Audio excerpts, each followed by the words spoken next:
নমস্কার, আমি অর্পিতা। আপনাদের সবাইকে স্বাগত জানাই সেন চৌধুরী রান্নাঘরে। আজ আমি আপনাদের সঙ্গে শেয়ার করব ভরবা বেগুন বা পুরভরা বেগুন ভাজা। চলুন দেখে নেওয়া যাক পুরভাজা বেগুন ভাজা বানাতে আমার কি কি উপকরণ লাগছে এবং সেটা আমি কিভাবে বানাই। দেখুন, পুরভরা বেগুন বানাতে আমার লাগছে বেগুন। এখানে আমি কালো রঙের ছোট ছোট বেগুনগুলো ব্যবহার করেছি।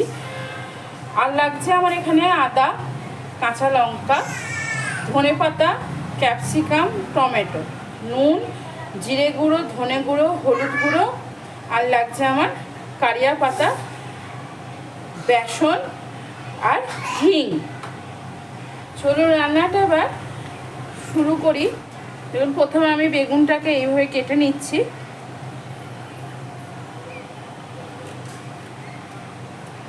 গোটাটা কিন্তু থাকছে, জাস্ট আমি এইভাবে চার ফলা করে কেটে নিলাম, মানে প্লাস চিহ্নের মতো করে। এবার এটাকে আমি একটা বাটিতে আমি জল রেখেছি আগে থেকে, সেই জলে আমি ফেলে দেবো যাতে কালো না হয়ে যায়।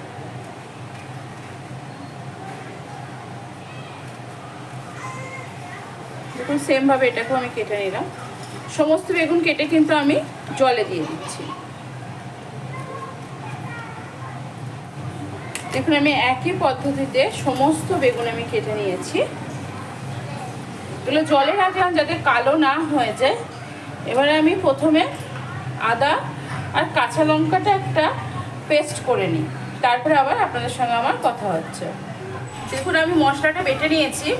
এখানে আমি কিন্তু 2-4টে কাশ্মীরি গোটা লঙ্কাও দিলাম, যেটা আমি আপনাদেরকে দেখায় নেয়নি। এটা আপনারা দিতেও পারেন, আবার নাও দিতে পারেন। দেখুন, আমি এখানে একটা থালা নিয়ে নিয়েছি। এবার আমি মাপগুলো আপনাদেরকে বলে দিচ্ছি, আমি কোনটা কতটা পরিমাণ মেশাচ্ছি। প্রথমে আমি দিয়ে দিচ্ছি বেসন। মাঝারি সাইজের যে চামচগুলো হয় তার আমি একদম চুটচুট করে দিচ্ছি। এটা বলতে পারেন 1 টেবিল স্পুন। এখানে আমি 1.5 টেবিল স্পুন মতো দিলাম বেসন। 1/2 টেবিল স্পুন মতো এখানে জিরে গুঁড়ো, আর একটু হাফও দিয়ে দিলাম, মোটামুটি 1 টেবিল স্পুন মতো আমি জিরে গুঁড়ো দিলাম। এখানে আমি ধনে গুঁড়ো দিচ্ছি 1 টেবিল স্পুন, আর 1.5 টেবিল স্পুন মতো ধনে গুঁড়ো দিলাম। সামান্য অল্প পরিমাণ হলুদ, স্বাদ মতো নুন। এখানে আমার 8-9টা মতো বেগুন আছে, স্বাদ মতো নুন দিলাম। ক্যাপসিকাম কুচি, এটাও আপনার 1.5 টেবিল স্পুন মতো ক্যাপসিকাম কুচি। টমেটোও কিন্তু 1.5 টেবিল স্পুন পরিমাণ। ধনেপাতা, ধনেপাতাটা অপশন, যদি আপনাদের কাছে ধনেপাতা অ্যাভেলেবেল থাকে তাহলে দেবেন, নাহলে এখানে কাসুরি মেথি ব্যবহার করতে পারেন। এবারে ধনেপাতাও আমি দিলাম আপনার এই 2 টেবিল স্পুন মতো। আর এই মশলাটা, যেটা আমার আদা, কাঁচা লঙ্কা আর কটা আপনার কাশ্মীরি গোটা লঙ্কা দিয়ে বেটে রেখেছিলাম, দেখুন এটা আমি 2 টেবিল স্পুন মতো দিলাম। এটা একদম নিরামিষ বানাচ্ছি। এবার এইটার মধ্যে আমি দিয়ে দেবো সাদা তেল। আপনারা চাইলে সরষের তেলও ব্যবহার করতে পারেন, আমি সাদা তেলই ব্যবহার করছি।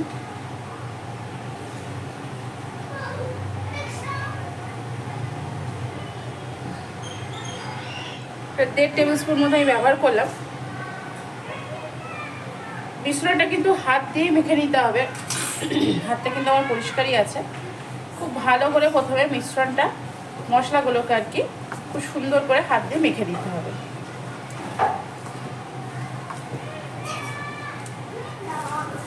আমি কিন্তু আদা আর কাঁচা লঙ্কাটাকে কিন্তু একদম মিহি পেস্ট করিনি, আপনারা দেখলেনি আমি একটু রাফ রাফ করে পেস্ট করেছি। দেখুন, মশলাটা আমার খুব সুন্দর করে মাখা হয়ে গেল। এবার আমি একটা করে বেগুন নিয়ে নেব। বেগুন নিয়ে ভালো করে বেগুনের পেটের ভিতর পুরগুলোকে চেপে চেপে ভরে দেবো।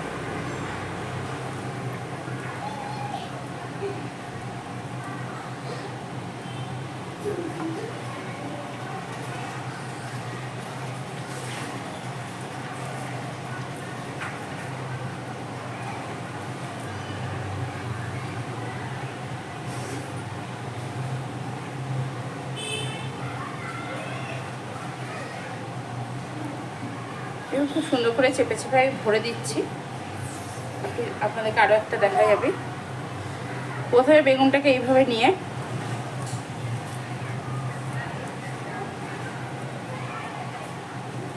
আঙুলের সাহায্যে প্রেসার দিয়ে দিয়ে এইভাবে ভরতে হবে।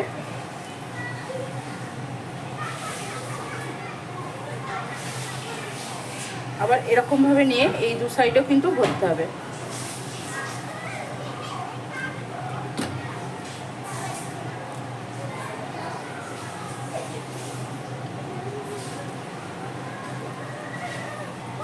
এখন এই দু সাইডও আমি ভালো করে ভরে নিলাম।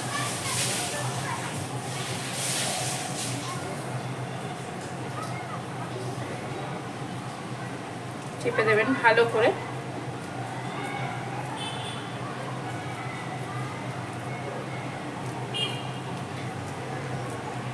চেপে দিলেই সুন্দর করে এটা হয়ে যাবে। উপরে মশলাটাকে এইভাবে টেনে নেবে। আরও একটা আমার বেগুন বানানো হয়ে গেল। এইভাবে আমি সমস্ত বেগুনের পুরগুলো ভরে নেব। দেখুন আমার সমস্ত বেগুনের আমার পুর ভরা হয়ে গেছে। তারপরে এইটুকু মশলা আমার বেঁচেছে। এবার রান্নাটা আমরা শুরু করব। দেখুন কড়াইটা আমার গরম হয়ে গেছে। এর মধ্যে আমি দিয়ে দেবো সাদা তেল। আপনারা চাইলে কিন্তু এটা সরষে তেলও করতে পারেন, কোনো ব্যাপার না। এখানে আমার 3 টেবিল স্পুন মতো সাদা তেল আছে। দেখুন তেলটা আমার গরম হয়ে গেছে। এবার আমি এর মধ্যে দিয়ে দিলাম সর্ষে আর অল্প পরিমাণ জিরে। আমি এখানে সর্ষে আর জিরে ফোড়ন দিলাম, যেটা আমার দেখানো হয়নি ইনগ্রিডিয়েন্টসে। তেলটা আরেকটু গরম হতো, অল্প গরম হয়েছে, তার মধ্যে আমি দিয়ে ফেলেছি। এর মধ্যে আমি দিয়ে দেবো কারিয়া পাতা,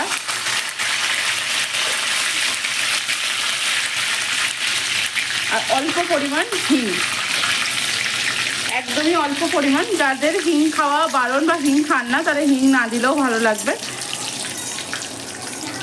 দেখুন তেলের মধ্যে কারিয়া পাতার হিংটা একটু ভেজে নেব। এবার এর মধ্যে একে একে আমি বেগুনগুলো সব দিয়ে দিচ্ছি।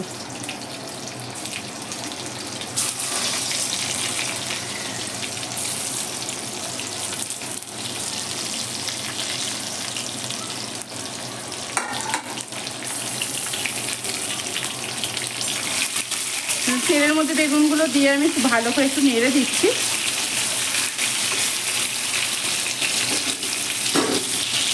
গ্যাসের ফ্লেমটা একটু কমিয়ে দেবো।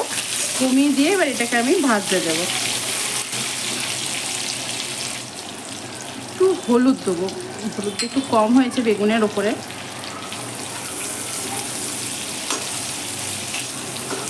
বেগুনের ভেতর থেকে কিন্তু পুর একদমই বেরিয়ে যাবে না। গ্যাসের ফ্লেমটা আমি কমিয়ে এটা প্রায় 5 মিনিট মতো নাড়ার পর এবার আমি যে মশলাটা আমার এক্সট্রা বেঁচেছিল সেই মশলাটা এবার আমি এর মধ্যে দিয়ে দিচ্ছি বেগুনের ওপরে।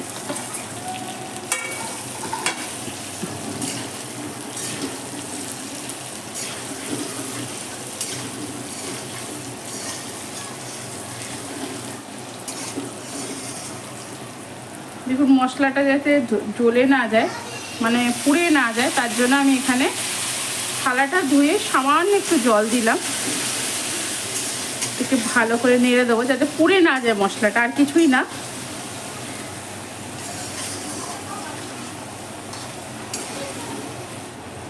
রান্নাটা কিন্তু ভীষণই সহজ এবং ঘরে আমাদের মোটামুটি এই সব উপকরণ সবই থাকে।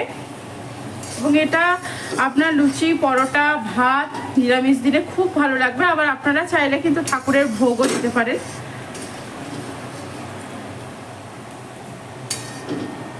আমাদের তো 12 মাসে 13 পার্বণ লেগেই থাকে, তো অবশ্যই এটা ভোগ হিসাবেও আপনারা ব্যবহার করতে পারেন। দেন গ্যাসের ফ্লেমটা আমি একদম কমিয়ে দিয়েছি। কমিয়ে দিয়ে এবার এটাকে আমি ভালো করে মশলার সঙ্গে মিশিয়ে ঢাকা দিয়ে আমি প্রায় 10-12 মিনিট পর কড়াইয়ের ঢাকাটা খুলছি। একটু ওপর নিচ করে দেবো।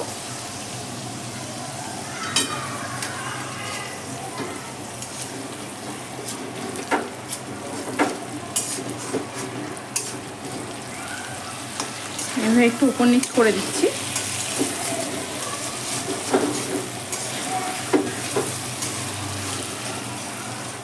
মশলাটায় আমি মাখানোর সময় নুন দিয়েছি, কিন্তু এই বেগুনের উপর নুন দিই, অল্প একটু নুন দেবো, কারণ বেগুনটা কতটা কমে সেটা দেখার পর। নুনটা খুব চড়া হয়ে যাবে, ভালো লাগবে না খেতে।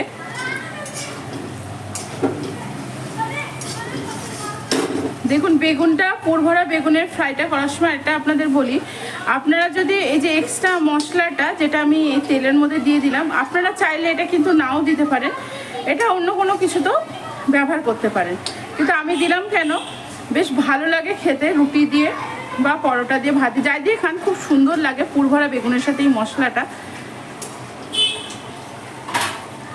জাস্ট ফ্রাই হচ্ছে, দেখুন একটা বেগুন আমি আপনাদেরকে তুলে দেখাই, একটা বেগুনের ভেতর থেকেও কিন্তু আমার পুরটা বেরিয়ে যায়নি, তুলতে খুব গরম, আমি হালকা করে দেখাচ্ছি আপনাদের। দেখুন পুরটা কিন্তু বেগুনের ভেতর থেকে একদম বেরিয়ে যায়নি। এই রান্নাটা করতে একদমই সময় লাগে না। বাড়িতে যদি হঠাৎ করে কোনো গেস্ট এসে যায়, আপনারা ফটাফট এটা বানিয়ে ফেলতে পারবেন, যদি ঘরে বেগুন থাকে অবশ্যই। এটা একদমই সময় লাগে না বানাতে। এটা কিন্তু ঢাকা দিয়ে আমি এখনও আমার 5-7 মিনিট হতে দেবো। দেখুন এটা আবার আমি আপনাদের সামনেই 5-7 মিনিট পর খুললাম, সুন্দর হয়েছে।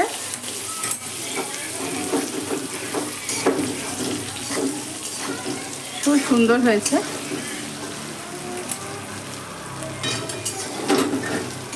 বেগুনগুলো কিন্তু একদম নরম হয়ে গেছে। দেখুন আমার রান্না হয়ে গেল পুরভরা বেগুন ভাজা। গ্যাসের ফ্লেমটা আমি অফ করে দিলাম, এবার একটুখানি বন্ধ হয়ে গেছে ফোটাটা অনেকটাই। এবার বেগুনগুলো আমি একে একে তুলে নিচ্ছি, প্লেটের মধ্যে এবার একে একে তুলে নিচ্ছি। দেখুন আমার রেডি হয়ে গেল পুরভরা বেগুন ভাজা। তাহলে মশলাটা অল্প, একদমই তো শুকিয়ে গেছে, অল্প ছিল, দেখুন অল্প একটু আছে, বেশি সবটাই শুকিয়ে গেছে।